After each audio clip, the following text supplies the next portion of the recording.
সংগ্রামী জনতা, আজ আমরা একটি ঐতিহাসিক মুহূর্তে দাঁড়িয়ে আছি।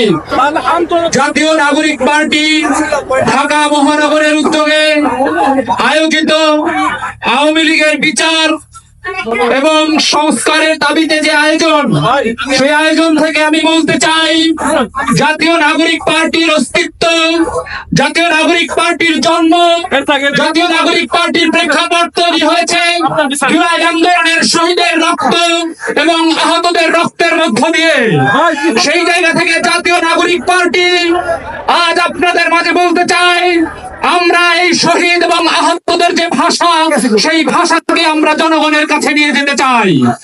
আমরা বলতে চাই, আজকে এখানে শহীদের পিতা বলেছে তার সন্তানের যে রক্ত ঝরেছে, সেই রক্তের হিসাব নেওয়ার আগ পর্যন্ত বাংলাদেশে আওয়ামী লীগ রাজনীতি করতে পারবে না।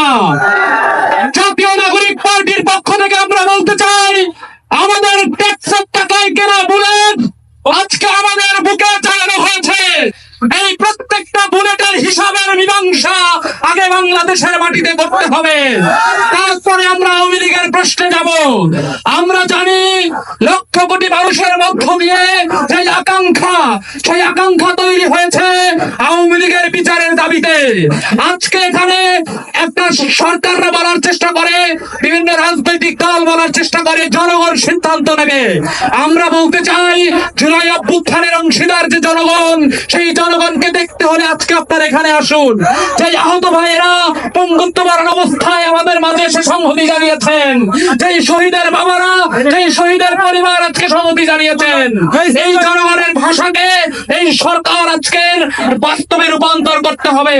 জাতীয় নাগরিক পার্টি যেমন কমিটমেন্ট দিচ্ছে বাংলাদেশে শহীদ এবং আহত ভাষাকে রাজনীতি করবে, আমরা মনে করি জুলাই অভ্যুত্থানের পরবর্তী সময়ে যতগুলো রাজনৈতিক দল রয়েছে, আগামীর বাংলাদেশে যদি তারা রাজনীতি করতে চায়, তারা যদি ক্ষমতায় যেতে চায়, তাহলে আওয়ামী লীগ প্রশ্ন মীমাংসা করে বাংলাদেশে রাজনীতি করতে হবে।